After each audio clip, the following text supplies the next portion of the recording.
Close your eyes, connect the tongue to the palate, and just think of something that you want.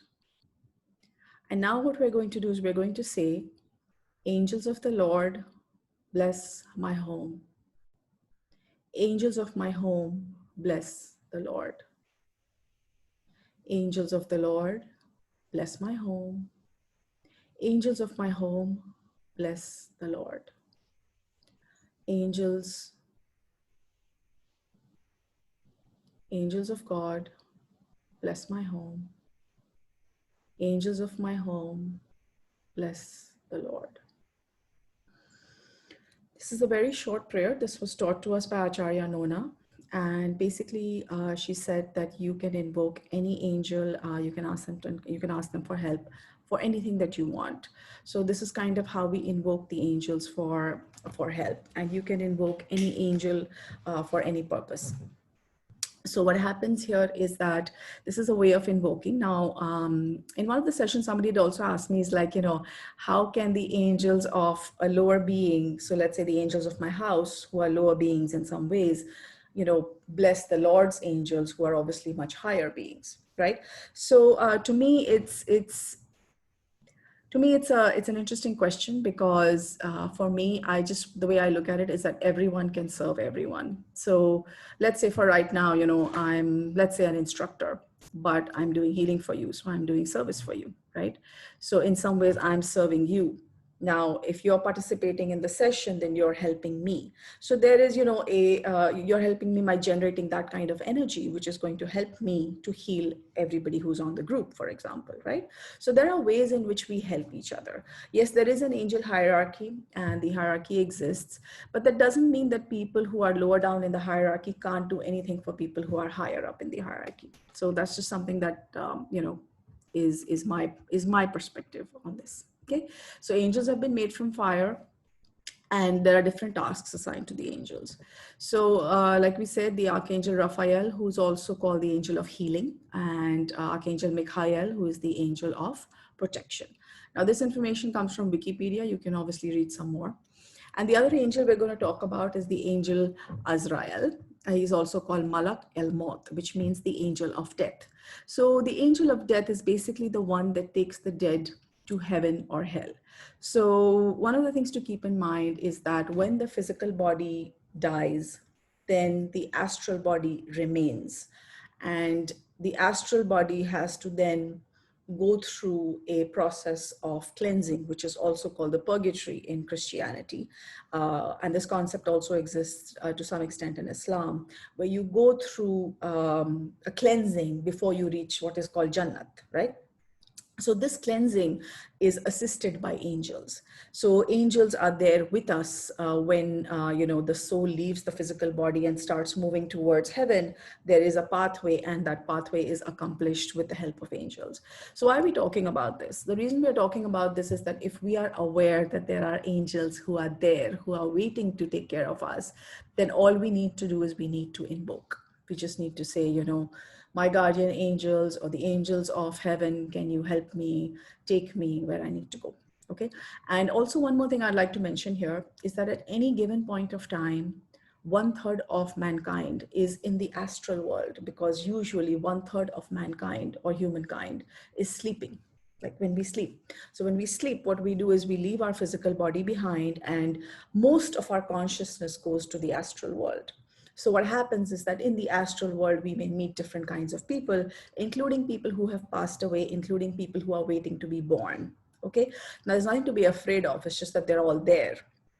And, if we want to meet somebody who is in the astral world, then we can basically just ask them and we can call for them when we are, before we go to sleep, we can just say, like, for example, what I do before I sleep is I usually say, angels, I usually invoke the Archangel Michael and the Archangel Raphael, and I request them to take me to a place where Master Choa is conducting workshops, or so that I can just be there in his aura and I can maybe learn a few things, right? So you can invoke for whatever you want. Suppose you want to go visit somebody who's ailing, you want to go take care of them, you want to do service. There's so many things you can do when you're sleeping, right? Because remember, it's the physical body that needs the rest. The soul does not need rest. Okay, the soul can work all the time. Okay, so there were many, many prophets on earth. This is again according to my friend Muhammad. I don't have any verification for this information, but basically that there were many prophets that were sent down to earth to take care of many things. Now there is also a concept of fallen angels. So there is the angel Lucifer, who is believed to be a fallen angel, which basically means that he fell from the grace of God. Now, that is something that can happen to any of us, including people like you and me. So just yesterday I was attending a session. Unfortunately, I can't remember who said it, but this person basically said that when we are evolving and we are building our character, for those of us who've done Arhatic Yoga, we realize that, at some point we clean, we become clean, we meditate, we keep doing it, and then we do something really silly. Like let's say, for example, we get angry. So I'm sure some of us have heard of the sage Durvasa in Hindu mythology.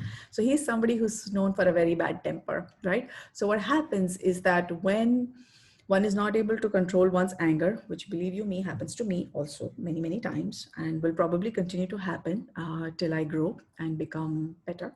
But anyway, so the story basically is that even though we may reach a very high level of evolution, if there is a character flaw, we will drop down. Okay, and then we have to start the whole process of climbing the mountain of character building again.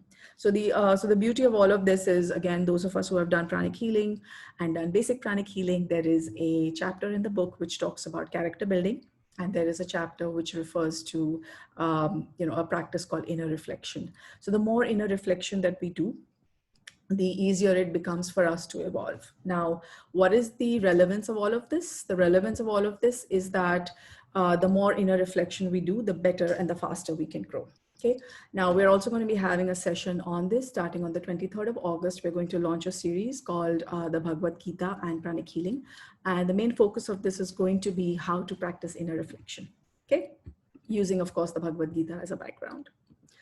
Okay, so what I wanted to say here is that, God belongs to no religion. All religions belong to God. So perhaps this is something that kind of I have thought of, which is that perhaps saying that all the prophets of all the religions are all messengers of God. And when they came down to the earth, they came down to a particular geographical area, they came to a particular community, and people who listened to them formed what is called a religion. So the way I like to think of it is that there is one God, and all the prophets of all the religions are basically messengers that come with the message of God. Okay. So that in summary is where we are. Again, introducing you to pranic healing.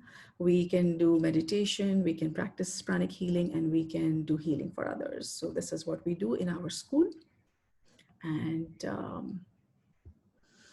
yeah, so I hope you enjoyed that session. The idea was to basically compare different religions in a positive way and to kind of bring forth, in small little bits at a time, the similarities among religions.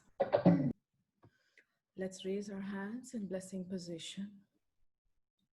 Let's be aware of our crown, our heart, and of our hands. Let us invoke the angels to surround our home. So let's visualize our home. On the eastern side, we have the Archangel Uriel. On the western side, we have the Archangel Raphael. On the right, we have Archangel Michael. And on the left, we have Archangel Gabriel. Surrounding our homes, blessing our homes with guidance, with healing, with protection, and with good news. Remember, it was the Archangel Gabriel, also called Jibril, who brought the Quran, brought the Prophet Muhammad. Inhale slowly, exhale slowly. Do remember that the angels can be with many people at the same time. You can also assign angels to your workplace, to every person in your family, especially if they are traveling, then you can request Archangel Archangel Raphael to help them with their travels, and Archangel Michael to protect them during their travels.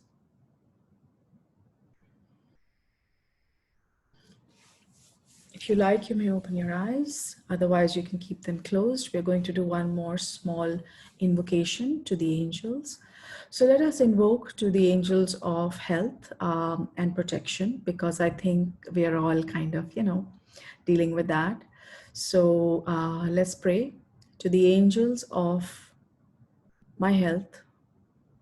Bless the Lord. Angels of the Lord, bless my health. Angels of my health, bless the Lord. Angels of the Lord, bless my health. Angels of my health, bless the Lord. Angels of the Lord, bless my health. You can do this for other things and for other people. One more thing that comes to my mind is that when we basically are blessing the angels of the Lord, it's kind of like offering, right? You know how we offer, when we pray, we also offer things to God, like, clothing or food or prasad or whatever it is, like we light a candle. So we're giving something to God. So if you're just aware of the law of karma in all of this, if we are giving something to God, what is going to happen is that God is going to give it back to us many, many, many times. So it's always important to be aware of the attitude of giving, which is also the attitude of gratitude. When we're giving something, we can also be grateful, like, God, thank you for giving me the ability to be able to, give you prasad or give you flowers or whatever it is.